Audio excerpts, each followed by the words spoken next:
আশা করি সবাই ভালো আছেন, আমিও ভালো আছি। তো আবার আসলাম আপনাদের মাঝে আরেকটি ভিডিও নিয়ে। তো এই ভিডিওতে আমি কথা বলবো আপনাদের মাঝে কাঠ নিয়ে। হ্যাঁ, কাঠ কাঠ নিয়ে কথা বলবো। যেমন এই যে ইউকোলেক্টার গাছ, এই যে আমার পিছনে যেগুলো আছে সেগুলো ইউকোলেক্টারের গাছ।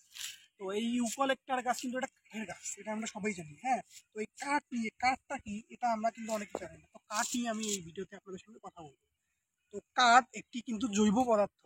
তো প্রধানত গাছের মাধ্যমে জাইলেম থেকে উৎপন্ন হয় এটা কাঠ।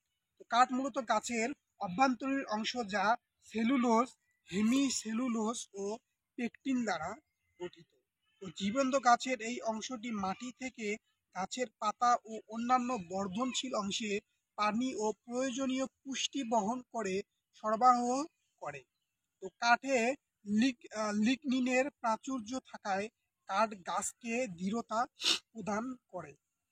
তো যার ফলে সহজেই গাছের বৃদ্ধি ঘটতে পারে এবং গাছ সোজা হয়ে দাঁড়াতে পারে।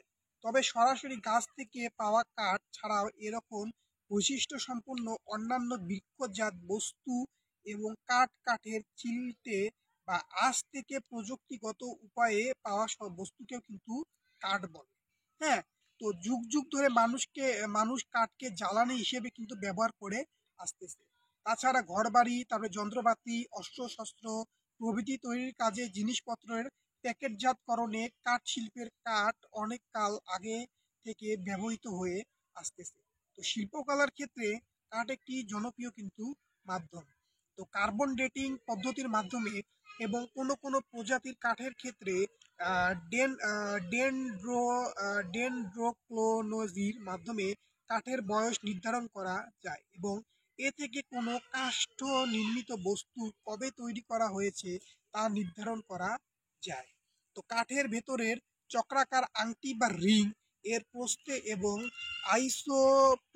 আইসোটোপীয় প্রাচুর্যের বছরগুলির পার্থক্য থেকে সেই যুগের বা সময়ের জলবায়ু কিন্তু সম্পর্কে কিন্তু ধারণা পাওয়া যায়।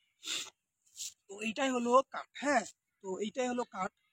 তো এটা হলো আপনার কি কাঠের জীবন। যেমন এটা কি ইউক্যালিপটাস গাছ, তো এই গাছটা কিন্তু মূলত এটা ফুলের না, এটা ফলের না, এটা হলো একটা কাঠের গাছ। তো এইখান থেকে আমরা সম্পূর্ণ কাঠ হয়, কিন্তু ইউক্যালিপটাস কাঠ কিন্তু অতটা ভালো হয় না। তো কাঠ ভালো হয় আপনার হইলো সেগুন, তারপর আপনার হইলো জিগের, তারপর আপনার হইলো আম, কাঁঠাল, জাম, এইসব গাছের কাঠ কিন্তু অনেক ভালো হয়, বিশেষ করে আপনার এই বলা যায় ইউক্যালিপটাস গাছের। তো যদি আপনাদের বাসায় আসবাবপত্র ভালো মতো বানাতে চান, তাহলে আপনাদের আমি ইয়ে দেবো যে ইউক্যালিপটাস গাছ না কাঠ না নিয়ে আপনারা কিন্তু বলা যায় হলো আপনার মেহগনি গাছ যেটাকে বলে। মেহগুনি, তারপর হইলো আপনার হলো বাকিগুলো